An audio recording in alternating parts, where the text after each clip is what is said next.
Hi there, thought I'd upload another video showing some more running press kits. The two I'm going to show you today are two Star Trek kits. These in fact finish off the current lineup of Star Trek kits out by Running Press. There is another one coming out, a light up shuttlecraft, but it's not out for a couple of months yet. Or it's either just come out, one of the two, but I need to look at getting that. So I'm going to look at both of these. We're going to look at them individually. So I'm going to put the ship to one side for 1 second. The models and books are already out of the box, so I'll get those in a second. I'm just going to show you the box quickly. So it is a light up phaser. You can see all the usual garble down here and bottom, blah blah blah. This section here tells what you get in the box. So a replica of a phaser, 32-page book with colour images, which I'll show you now. So we'll put that to one side up there. And here is the book. Star Trek phasers. I'm not going to go through the whole book. It's boring to look at a book on camera, as I've seen in other videos. So I'm not going to do it myself. I'll just show it quickly why it's quite good. It shows the settings of it. If you've ever seen a Star Trek phaser, you'll see there's little settings on the top.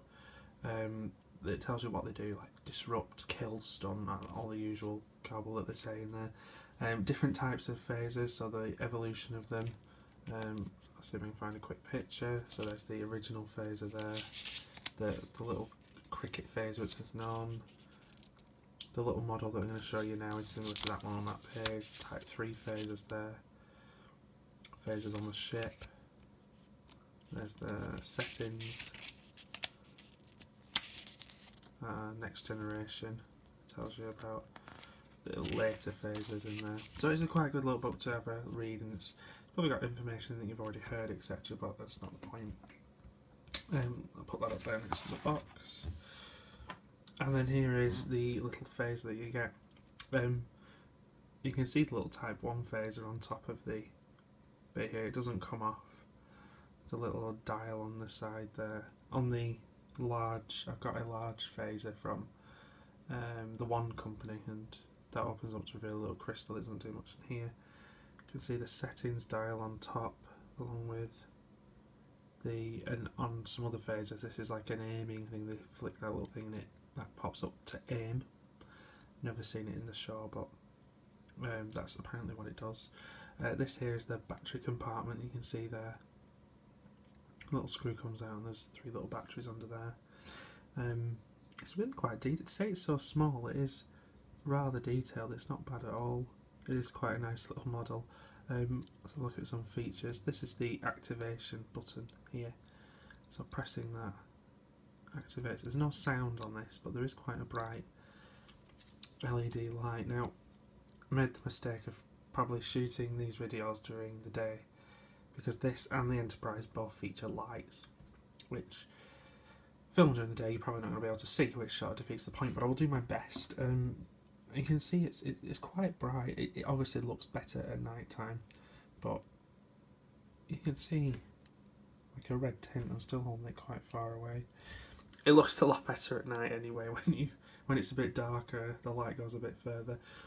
But no, it's quite a good little model, to be fair. To the detailings, I mean, there's nothing like numbers or proper dial things on there. They're all stationary, but everything that you'd expect to see on a full-size replica, or you do see on a full-size replica, is there, and it's quite good.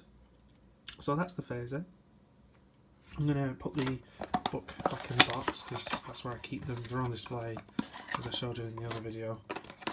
I'll keep that phaser out of there. Put the book back in the box. I'm going to put that to one side there, and we will take a look at the next one, which is the Light Up Enterprise. There's a few of these online if you haven't seen them already, but I'm going to have a look at it anyway. So more legal garb there. Tells you a bit about the Enterprise here. So you get a light up model and another 32-page book. So I'll pop that up there. So here's the book. So this tells you a bit about the ship. Again, I'm not going to go through it completely because it's boring to look at on camera.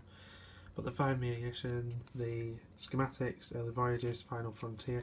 It's all stuff about the different things about the Enterprise, basically everything, just different bits of information about the ship itself. And this obviously moves on to the movie sort of era, so Spawn 4 movie from the television series. But it's quite a good little book to read. As with the other one, I'm not going to read it on camera because that is boring. They are quite good to read though. Excuse me. Oh dear, something in my throat there.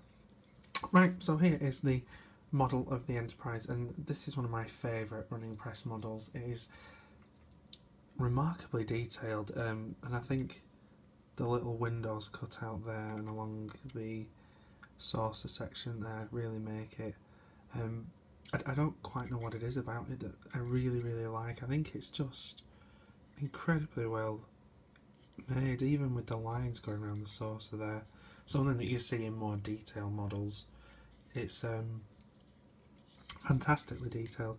Comes off the stand. This is the little sort of stand that you get with it. Obviously with the Starfleet insignia.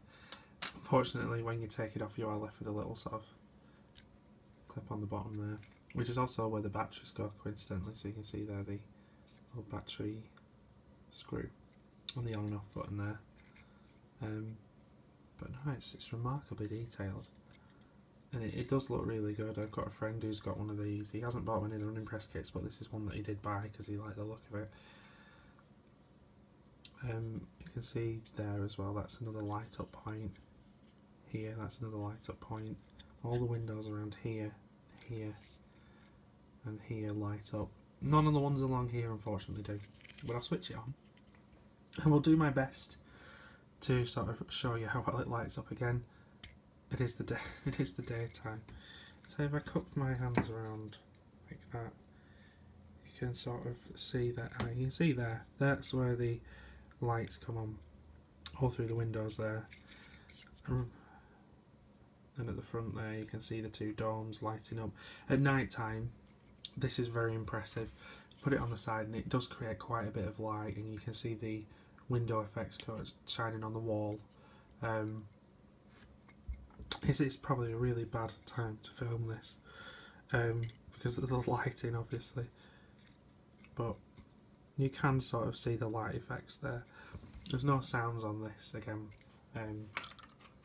but I understand there.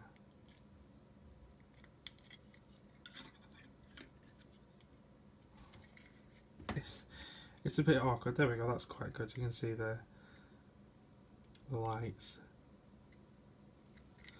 I might have to upload another video at some point with this just on a shelf in the dark.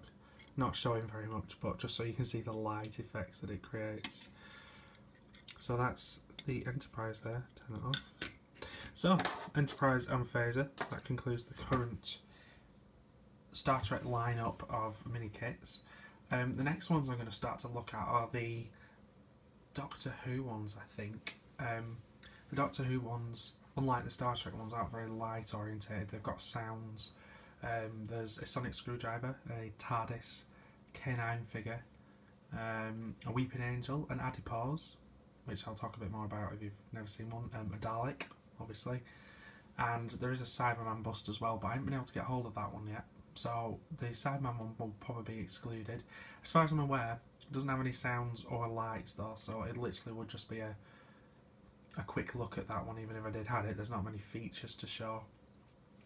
But I will upload some more Doctor Who ones soon, hopefully a little bit sooner than the gap between this video and the last one. But yeah, no, please, as with the other one, please share my video, please like it and subscribe if you'd like to see the other videos. Eventually when I finish doing the running press kits, I have a whole room full of toys and collectibles and things like that that I'd like to do reviews of. So maybe I'll move on to doing that eventually. But thank you very much for watching, and as I say, please subscribe, share and like my video. Bye.